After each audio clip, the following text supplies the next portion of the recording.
Jesus came from the Lord China. Again spiritual channel from that side. Enjoy watching.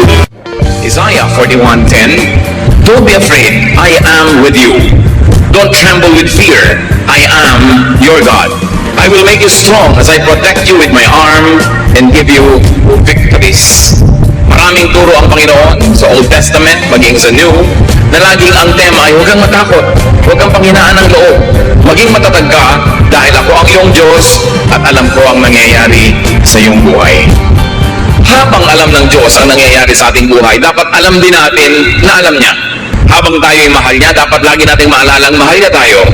At habang siya naman ay handang tumulong, dapat huwag nating lilimutin nandyan siya. Hindi nawawala ang Diyos, pero kung minsan ang pinanghihina natin ay yung kawalan ng pagtitiwala o pagkalimot kung sino ang Diyos sa ating buhay. Jeremiah 17:7-8. But I will bless those who trust me. They will be like trees growing beside a stream, trees with roots that reach down to the water, and with leaves that are always green. They bear fruit every year and are never worried by a lack of rain. Importante maalala natin yun na ang Panginoon ang pinagmumulan ng ating mga iniinom, kinakain, literally and symbolically. At sinabi ng Panginoon na gagantimpalaan niya ang sino mang nagtitiwala sa Kanya. Hindi ka pa man abutan ng gantimpala, yung nagtitiwala ka pa lang, may premyo na yon kasi pumanatag na yung loob mo, tumibay na ang kalooban at nagkaroon na ng kalakasan. Isaiah 12:2, I trust you to save me, Lord God, and I won't be afraid. My power and my strength come from you, and you have saved me. Marami ng past tense na salvation ang Diyos. God has saved us in many ways. Why will He not save us again? Kaya importante na maalala natin yung katangian niya, yung pagmamahal niya, at yung kanyang laging pag-aaruga sa atin. Be strong, be optimistic. Dapat positive ang pananaw. Pwede mong diliman ang iyong paningin, pero pwede mo namang liwanagan. Pwede mong palungkotin ang sarili, pero pwede mo rin pasayahin. Pwede mong pahinain ang iyong loob, at pwede mo rin palakasin. Nasa sayo. A positive, believing worldview strengthens people. Kahit po sa mga pag-aaral sa mga ospital, yung mga pasyente na may religious belief, lalo yung may strong spiritual conviction, mas mabilis sila na mag-respond sa medication. Mas tinatabalan sila ng gamot at ng therapy, at ayon sa pag-aaral, mas mabilis silang gumaling. Napakahalaga na pati ngayon ang siyensya ng medisina ay nagpapatotoo na ang pananalig ng tao mayroong kinalaman sa kanyang kalakasan ng katawan. Na pag buo ang kanyang loob, pati ang katawan niya sumusunod. But negative worldviews weaken people. Yung taong laging negative, lagi ang iniisip ay yung masama, yung marumi, yung mahirap, humihina pati ang resistensya ng kanyang katawan, at mas dumadali na dapuan siya ng sakit. Psalm 121:1-2, I look to the hills. Where will I find help? It will come from the Lord, who created the heavens and the earth. Itong verse na to, pwedeng marami kahulugan. Yung hill. Hill could mean mountain, could mean problem. Hill could mean kumukulong sa'yo, nakapaligid ng mga burol na mahirap akyatin, mahirap lampasan. But from the same hills can come the help of the Lord. So the same trouble that comes to you could be the source of your salvation. The same difficulty could be the source of your strength. The same problem could carry it with its own solution. At tatandaan natin mga kapatid, lahat ng problema may solusyon. Bakit? Kasi pag walang solusyon, hindi yun problema. At pag hindi problema, di huwag problemahin, tanggapin, mahalaga positive ang iyong pananaw. Romans 8:28, we know that God is always at work for the good of everyone who loves Him. Pag ito dinibdib natin na ang Panginoon ay laging gumagawa sa ikabubuti ng mga nagmamahal sa Kanya, kahit kuminsan sa biglang tingin, ay parang hindi maganda yung nangyayari sa buhay. O kahit tagalan mo pa yung tingin, titigan mo, suriin mo, parang mahirap talaga yung nangyayari. Pero kung ikaw yung umiibig sa Panginoon, may paghuhugutan ka ng lakas. Dahil sabi, pag umiibig ka sa Panginoon, lahat ng pinapayagan niya mangyari sa buhay mo ay sa ikabubuti mo.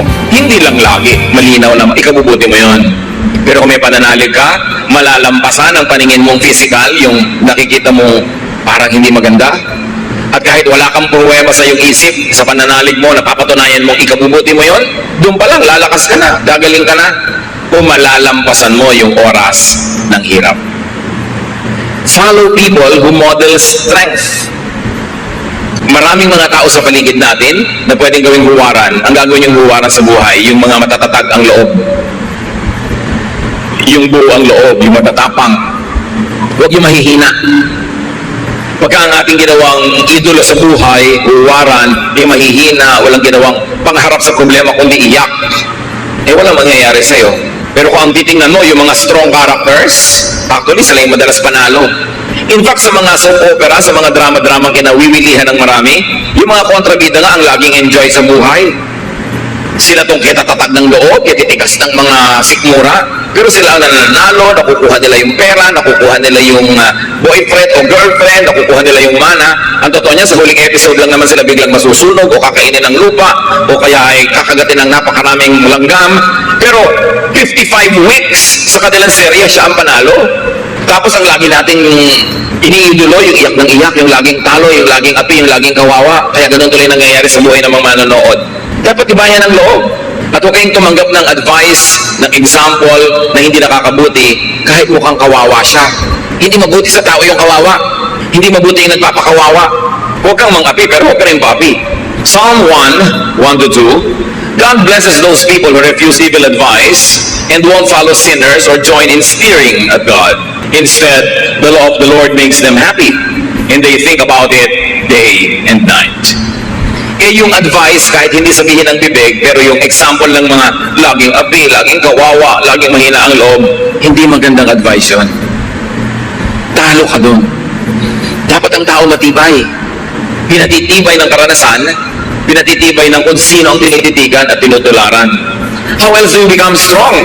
Get and have supporters. Sabi nga nila, no man is an island. Hindi naman natin kayang pasanin lahat ng pasanin, lutasin ang lahat ng problema kung nag-iisa tayo. Totoo, kung maraming tao sa paligid mo, nadadamay ka sa problema nila. Pero nadadamay ka lang naman hanggang papayagan mo at hanggang kaya mo.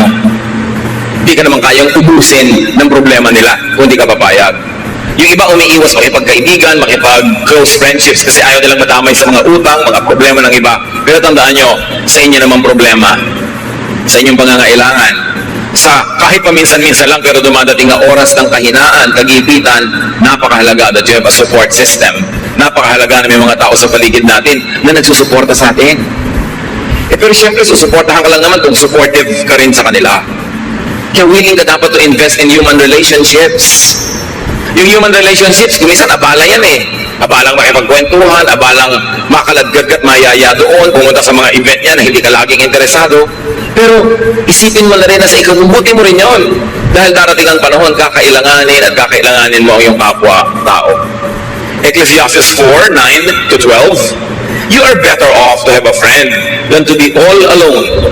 Because then you will get more enjoyment out of what you earn. If you fall, your friend can help you up. But if you fall without having a friend nearby, you are really in trouble. If you sleep alone, you won't have anyone to keep you warm on a cold night. Someone might be able to beat up one of you, but not both of you. As the saying goes, a rope made from 3 strands of cord is hard to break. Malinaw naman ang mensahe nitong Ecclesiastes. Mas mainam daw na may kasama, may kaibigan, may karamay, may kapartner, meron kang kasama sa iyong buhay. Mas pakikinabangan mo daw mga pinaghirapan mo. Siyempre, kung kakain ka, mas masarap na kung may kasabay kaysa nag-iisa ka. Kahit pa nga ilibre mo siya, kasabay ka naman. Kaysa hindi ka nga nagastusan, wala ka inilibre, pero mag-isa ka lang kumakain. At pag daw natumaka, kung may kaibigan ka, may magbabangon sa'yo. Kawawa naman daw yung natutumbang wala man lang magbangon. Talagang malaking problema daw yon. At kung sa mga magiginaw na gabi, nag-iisa ka lang, baka mag-ielo ka, pero kung may katabi ka, your body heat can help each other, and you will survive. Kung nag-iisa ka daw, pwede ka sigurong bugbugin na isang tao, pero kung dalawa kayo, hindi naman niya kayo kayang bugbugin pareho sa bahay. Ang 3 hibla na itinitirintas at pinagsasama-sama ay higit na matibay kaysa 3 hiwa-hiwalay na hibla ng sinulit. Kailangan itong idiin kasi marami mga tao hindi sila willing to invest in human relationships. They are too engrossed with themselves. They like to have their resources only for themselves. Ayaw nila magbigay, ayaw nila mag-share, ayaw nila maabala. Pero mabuti lang yan habang ang tao ay bata at malakas. Kaya yung yabang nasa kabataan. Kaya mo magyabang, kaya mo manikis ng kapwa, kaya mo mag-isa. Kasi malakas ka pa eh.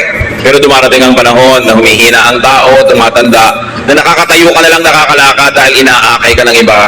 Doon mo ngayon maiisip ang halaga ng mabuting pakikisama at pakikitungo sa kapwa. Dahil sino sa mga inapi mo, hindi mo ginawa ng mabuti ang magiging handa na tumulong sa iyo. Yun ang mga tinulungan mo na, hindi rin lahat willing tulungan ka, lalo naman yung hindi mo tinulungan.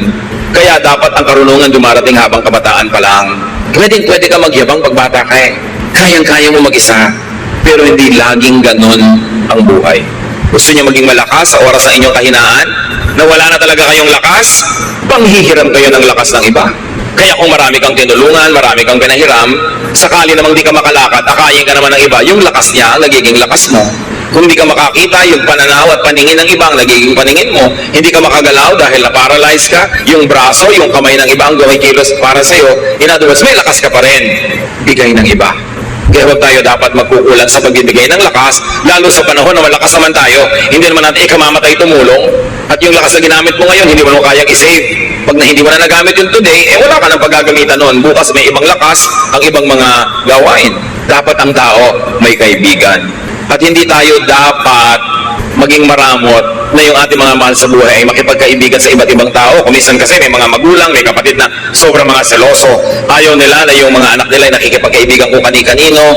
Sabi na tayo na lang na magtulungan dito. Pero yung magulang hindi naman lagi nandyan. Tumatanda, binabawi ang buhay. Sino ngayon ang kasama ng inyong mga anak o apo? Kuminsan, mayroong mga sobrang conservative na mga pamilya. Ayaw na maipaligawan ng kanilang mga anak. Ayaw magkaroon ng boyfriend. Hanggang nagtandaan na, wala tuloy mga partner sa buhay. O pagtatanda nun, sinong kasama? Yung mga mahihigpit na matatanda, yung higpit ng higpit, kaya nyo pa bang samahan yung mga anak nyo tapo pagka sila na lang natira? Pero pinagkaitan nyo na makadevelop ng mga relasyon. Kaya dapat hindi tayo ganon. Hayaan natin na yung mga tao makadevelop ng mga kasama nila. Hindi naman natin masasamahan habang panahon. Pero darating ang panahon na kailangan nila ng kasama. It's important. At kung kayo naman ay halimbawa biglang nagka-boyfriend, nagka-girlfriend, nagka-asawa, huwag yung biglang ilimutin ang inyong mga kaibigan, mga kamag-anak, dahil meron na kayong papa na ipinagmamalaki, meron na kayong mommy na ipinagmamalaki. Kasi kuminsan, pag dumating ang panahon na nagkagalit kayo at naghiwalay, eto mga kaibigan mo na naman ang karamay mo sa buhay. Mga papa and mama, they come and go, but friends remain. That's why don't commit the mistake of neglecting your friends just because you have a lover, a partner, a spouse. Darating ang panahon, maaalala mo sila, lalo kung bigla kang iniwan ni lover. Be wise. Proverbs 17:17, a friend loves at all times, and a brother is born for a time of adversity. At sabi sa Proverbs 17:17 din, sa ibang version, a friend is always a friend, and relatives are born to share our troubles. So ang mga kaibigan natin, ang mga kamag-anak ay talagang nandyan para makihati sa ating mga problema. Ang dapat magsasabi nun yung tumutulong, hindi nagpapatulong na parang duty tuloy ng iba na tulungan ka dahil sabi ng verse. Pero ang nagsasabi na tutulungan kita, gusto kitang tulungan, sabi ng verse, kaya kami kamag-anak, kaya kami kaibigan para tumulong. Pero huwag niyo sasabihin ng kamag-anak niyo, hoy kamag-anak kita, therefore duty mong tulungan ako. Nawawalan ng motivation ang tutulong, huwag ganon. Mga kapatid, may isa pang napakahalaga para wag ang tao maging malakas. Sa paghanap ng mga problema, kasakitan, mga suliranin, earn and save money. Dapat kanta ka ng money, dahil talagang mahalaga ang pera. Kung hindi pera, o dagdag sa pera, dapat meron kang insurance. Meron kang pension pagtanda mo. Kaya yung mga tao sinasabihan natin, oy magbayad kayo ng SSS payments nyo para pagtanda nyo, meron kayong pension. Tapos magkano na yun? 6,000 a month. Aba, pag wala kang kapera-pera, malaki na yung 6,000. At kung walang magpalibing sa'yo, at least bigyan ka malang ng SSS ng kabaong na styrofoam. O lawanit na may pakumbakya. Ano naman kung nalalaglag ka pag binuhat yung kataol, at least meron. Kaysa wala. Katulad ng mga citizens sa ibang bansa, halimbawa sa Amerika, ang pension mo, pag nag-60 ka, depende kung magkano taxes ang binayad mo at ikinontribute mo sa iyong social fund habang nagtatrabaho ka. Yung iba nagpapalusot, hindi sila nagbabayad ng tax, puro under the table, hindi sila nagko-contribute sa mga social fund, hindi sila kumukuha ng insurance. Akala nila ngayon, mas marami silang perang ginagasta. Yes, habang malakas ka, marami kang perang ginagasta. Pero kung wala ka ng mga insurances na yan at pension plan, pag tumanda ka at kailangan mo na ng pera at hindi ka na makakapagtrabaho, doon ka ngayon walang pera. Iba ang lakas ng loob pag may pera sa bulsa. Ecclesiastes 7:12, money is a shelter. Totoo yun. Huwag kayong magbanal-banala na parang walang kwenta ang pera. Sabi sa Bible, Ecclesiastes 10:19, money is the answer for everything. Siyempre, figure of speech yun. Pero ibig sabihin lang nun, money is a solution to many, many things in life. Kaya dapat ang tao, habang kaya, malakas, kumita, mag-save, mag-invest, get a pension plan, get an insurance with a reputable company, kasi kakailanganin mo yan. Hindi ka laging pwede magyabang na, kaya ko, hindi tayo sure. Iba na yung merong itinabi. Tulad ng babae sa Proverbs 31:25, dahil siya'y masipag, marunong mag-invest, marunong magtrabaho, sabi, she who has money is strong and graceful, as well as cheerful about the future. Sabi na ibang version, she is clothed with strength and dignity. She can laugh at the days to come. Why can a person laugh at the days to come? Pag may pera siya. Pag magpapa-hospital siya, hindi siya nag-aalala. Pagtatawanan lang niya yung hospital. May pera ako. Sige, i-confine niyo ako sa magandang kwarto. Pero pag wala kang pera, pwede ba dito na lang ako sa koridor? Pwede ba dito na lang ako sa labas ng ospital? Okay, hindi ka pagaling, ilabas yun ako, pamamatay ako sa presyo. Eh kung may pera ka, eh di magpapagamot ka ngayon. Although namamatay ka rin naman kung may pera ka, pero nang mamamatay ka nakangiti. Importante niyan, make and keep receiving material blessings by giving. Isang sikreto na hindi naman dapat sikreto kasi sinasabi naman sa Biblia ito, para makatiyak ka na lagi kang tatanggap sa Panginoon, dapat palabigay ka sa gawain ng Panginoon at sa mga taong nangangailangan. Proverbs 3:9, honor the Lord by giving Him your money. Malinaw na malinaw. At sa Malakay 3:10-11, walang kamatayang katuruan. I am the Lord all-powerful, and I challenge you to put me to the test. Bring the entire 10% into the storehouse so that there will be food in my house. Then I will open the windows of heaven and flood you with blessing after blessing. I will also stop locusts from destroying your crops and keeping your vineyards from producing. Ang Diyos nangahamon. Sabi niya, hinahamon ko kayo. Subukan niyo ako. Huwag kayong mandaya sa inyong mga tithes. Pag hindi ko binuksan ng mga bintana ng langit at pinabaha sa buhay niyo ang walang katapusang blessing. At hindi lang yon, pipigilin ko ang mga salot na kulisap sa paninira na inyong mga tanim. Ipoprotekta ko ang inyong negosyo, ang inyong mga hanap buhay, ang ganon. At makikita niyo kung gaano ka tapat ang Panginoon sa kanyang pangako. At sabi niya sa Deuteronomy 15:6, no one in Israel should ever be poor. So hindi balak ng Diyos sa kanyang mga anak na may mga mahirap. The Lord your God is giving you this land and He has promised to make you very successful if you obey His laws and teachings that I am giving you today. You will lend money to many nations, but you won't have to borrow. You will rule over many nations, but they won't rule you. That is a promise. Pero mayroong kondisyon. Kung susunod ka sa kanyang mga utos, ang ganoon, hindi nyo mararanasang mangutang, kayo ang magpapautang. Hindi nyo mararanasang mangamuhan, kayo ang magiging amo. Pero may kondisyon. Maging tapat tayo sa Panginoon, maging generous. Alam niya kung paano magsukli sa ating buhay. Isa yan na hindi natin naaalala na madalas, na isang napakalaking insurance, savings account, yung ikaw ay giver. Ikaw ay generous, even to people that are not close to you but who are needy. Bawat bigay mo sa nangangailangan, bawat bigay mo sa gawain ng Panginoon, ang Panginoon ang magsusukli. At sa palagay nyo kaya, papayag ang Panginoon na may utang siya sa inyo? Oras na ikaw ay nagbigay, lalo kanyang bibigyan kasi di naman pwede, mas marami ka pa ibinigay sa kanya, siya ang Diyos. Maraming tao na ang nakadiscover nito. Merong hindi pa rin madiscover kasi ayaw subukan. Pero yan talaga ang secret of a very abundant life, to be generous. How else do you become strong? Practice facing and handling hardship. Kung lalaban ka ng contest, dapat may practice. Kay athletic o artistic contest dyan, o dance contest, o singing contest, may practice. Kung lalaban ka sa mga hirap ng buhay, dapat din may practice. Kahit bata pa ang tao, lalo't bata pa nga, mas dapat turuan na humarap sa mga problema. Parents, let us not overprotect our children. May mga assignments sa school, hayaan nyo sila gumawa, huwag nyo igawa para lang tumaas ang grade. Hindi naman sila yung gumawa, dumali ang buhay nila. Sa palagay nyo, anong naituro nun sa kanila na karakter? Wala. Aasa sa inyo. Kaya 50 years old na, umaasa pa sa inyo. Kasi sinanay nyo, don't do everything for them. At habang maaari sana nga, kahit kaya nyo paligiran sila ng mga mag-a-assist sa kanila, give them household chores. At kahit napakarami yung pera, Hayaan nyo silang matutong magtipid. Huwag silang palanguyin sa pera kasi mahirap na masanay sa buhay na sobrang maginawa, madali, maluho, kasi hindi naman ganun ang totoong buhay. At hindi naman kayo laging nandyan para sila bigyan nun. At nandyan man kayo, hindi naman tayo sure na lagi kayong may ibibigay. James 1, 2-4, My friends, be glad even if you have a lot of trouble. You know that you learn to endure by having your faith tested. But you must learn to endure everything so that you will be completely mature and not lacking in anything. Pagtiisan daw ang dapat pagtiisan. Pagtiyagaan ang dapat pagtiyagaan para kayo lumago. Walang kulang sa inyong pagkatao, sanay kayo na bumata ng hirap. And as we have said, it's better to practice early. Kaya sabi ni Balagta sa Florante at Laura, pag-ibig anak ko'y aking nakilala, di dapat palakhin ang bata sa saya at sa katuwaan kapag namihasa, paglaki walang hihinting ginhawa. Para ng halamang lumaki sa tubig, dahil nalalanta, munting di madilig. Ikinaluluoy ang sandaling init, gayon din ang pusong sa tuway maniig. Kaya sabi niya, ang laki sa layaw, karaniway hubad, sa bait at muni, sa hatol ay salat. Masaklap ang bunga ng maling paghinap, habag ng magulang sa irog na anak. Pag inispoil mo ang bata, ano mangyayari?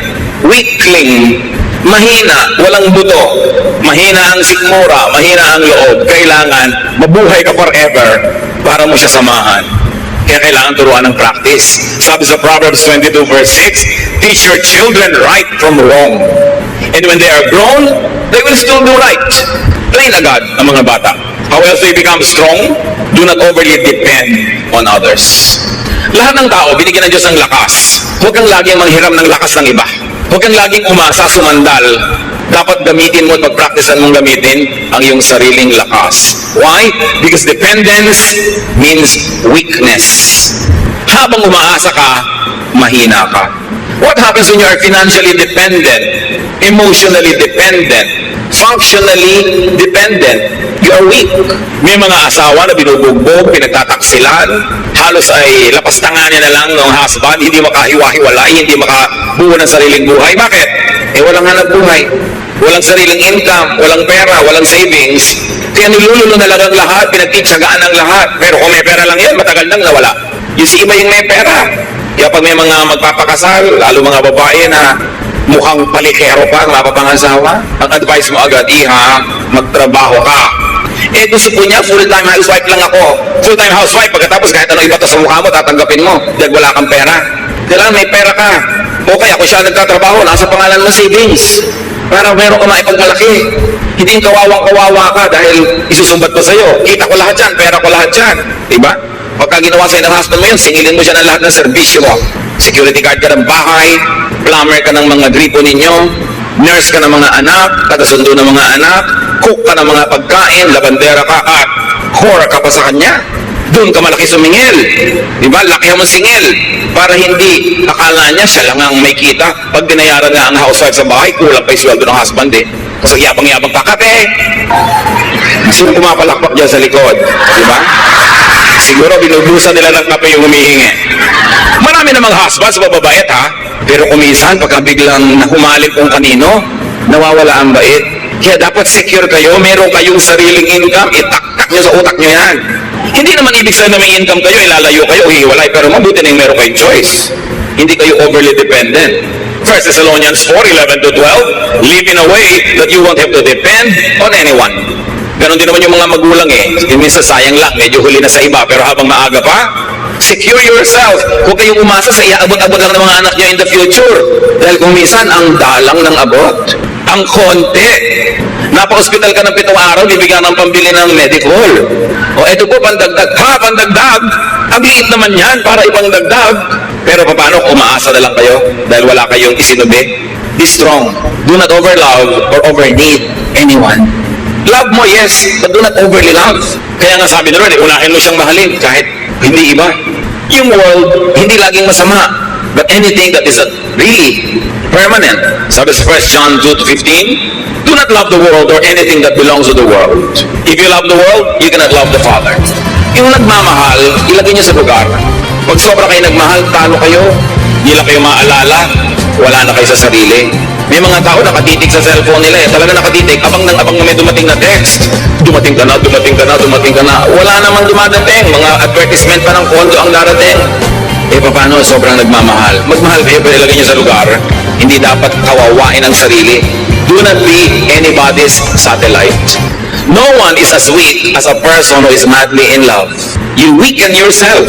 Nilululo ng katwiran, nilululo ng pinag-aralan, nilululo ng lahat-lahat. Bago ng matauhan, na-damage na siya. Kaya dapat may ititira ka sa sarili mo. Ano ka siyempre magmahal because God is love and we have to love, pero huwag kang magpapakabaliw ng sobra-sobra. Lalo sa hindi naman nababaliw sa iyo. May magtatanong ko sa akin, meron po akong boyfriend pero ramdam ko hindi ako mahal. Ba't ka nagtsatsaga? Bakit? Hindi ka pala mahal. Humahanap ka ng sakit ng katawan. So kailangan magpakatalino ang tao. We were created by God to be healthily independent. Kaya kahit may kakambal ka, pinapakanak ka mag-isa. Mamamatay ka mag-isa. Haharap ka sa Diyos mag-isa. Ibig sabihin, kaya mong harapin ang maraming bagay sa buhay kahit walang kasama. Although, mas masarap kung may kasama. Pero huwag kang magpapadaya sa kasinungalingan na kung wala kang kasama, hindi ka na mabubuhay. Yun ay isang kasinungalingan. Napaka-importante kahit nga sa ina. Ang unang-unang nangyayari sa bata pag ipapanganak, malalagot ang pusod. It's a declaration of progressive independence. At dapat yun, suportahan ng magulang at ng lahat na maging independent yung bata habang tumatagal. Psalm 146, 3-4, you can't depend on anyone, not even a great leader. Once they die and are buried, that will be the end of all their plans. So hindi ka pwede kumasa sa iba kahit magaling pang tao yan. Dahil pag namatay yan, paano ka? Maasa ka. Dependent ka. Mga kapatid, maraming paraan, pero isa na lang ang ating pag-usapan ngayon. Choose to be strong. Laging may choice. It's a choice. It's your choice. Pagka kayo may diabetes, may pagkain dyan na matamis, ang sarap, it's your choice. Pipiliin mo bang kumain yan na pagkalunok mo, masarap lang sa dila, pero pag nalulun mo na, nasa katawan mo na yung lason, o kakainin mo pa rin, it's your choice. May pipiliin kang pagkain A, healthful, pagkain B, hindi healthful. Alin ang pipiliin mo doon? It's your choice. Ganun din. May problema ka, pwede kang maging manghina, himatayin, manlumo, pwede ka pa magpakabatay, may gumagawa pa nun, pero ba't naman yun ang pipiliin mo? It's your choice. Choose to be strong. Iniwan ka ng asawa mo, so gusto mong mamatay dahil lungkot na lungkot ka na, daya ka at saka dependent ka pa. So, no, I choose to be strong. I will not be a loser.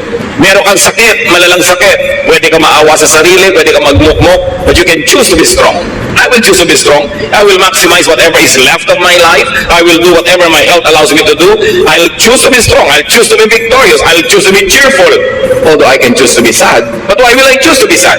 Meron kayong namimiss, ang lungkot-lungkot nyo, magkahiwalay kayo. You can choose to be alone in a room and be sad, and you can choose to go out and amuse yourself, do something to forget it. It's your choice. Pinipili natin kung magiging mahina tayo o malakas.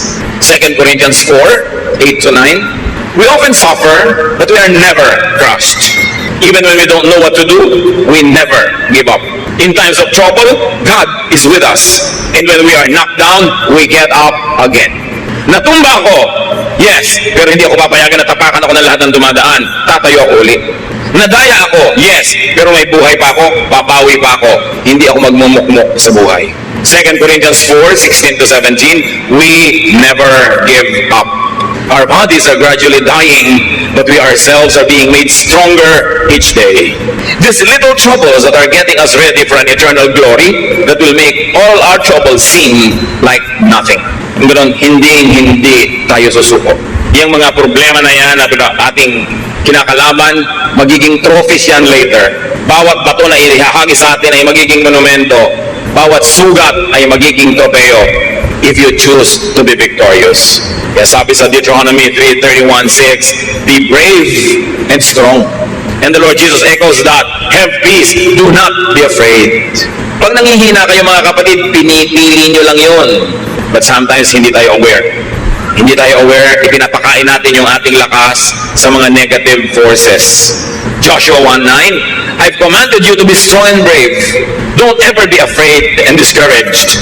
I am the Lord your God, and I will be there to help you wherever you go. God's people are strong and brave, not weak and afraid. Hindi ganon.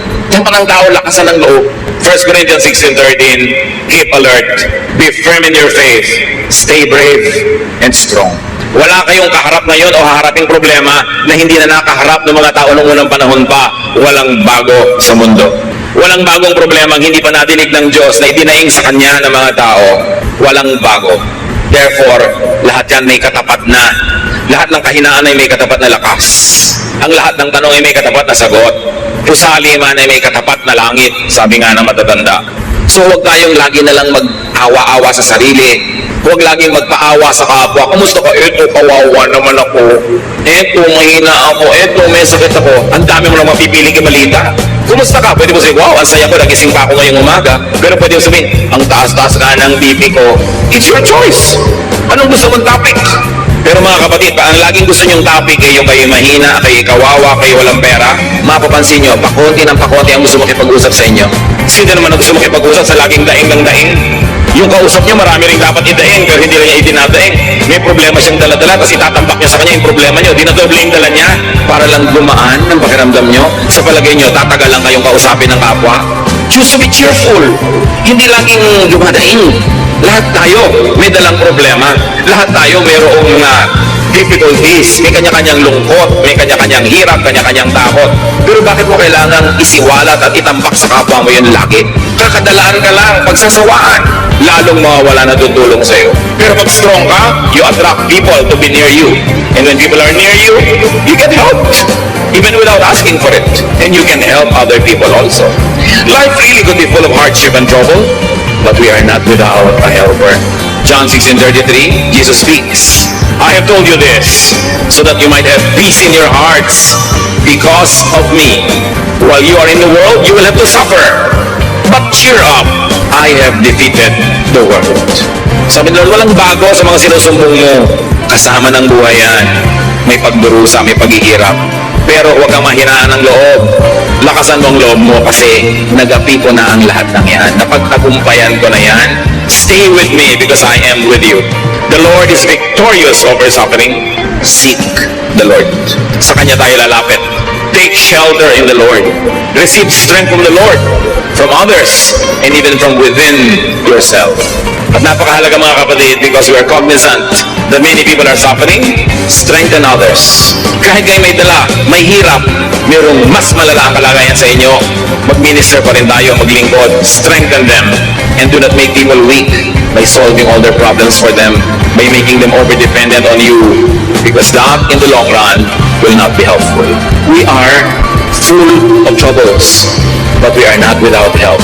God is our present, ever-present help in times of trouble.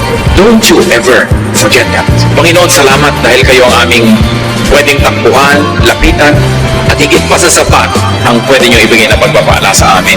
Lahat ng mga tao, Panginoon, ay may kanya-kanyang dala, problema, takot, pangangailangan. Ang ituro nyo sa amin, kayo ang solusyon sa mga ito. At meron din kami sa aming personal at practical na buhay na pwedeng gawin. Pagaanin ng mga suliranin at palakasin namin mga sarili. Patuloy nyo kaming paalalahanan ng mga katotohanan ito nang huwag kaming madaya ng hirap para kami manghina, para kami, Panginoon, sumuko. Palakasin nyo ang inyong mga anak sa inyong ikaluluwalhati at sa kabubuti ng aming buhay. Pagmulay-mulayan natin mga kapatid ang kahulugan ng mga ito sa ating buhay.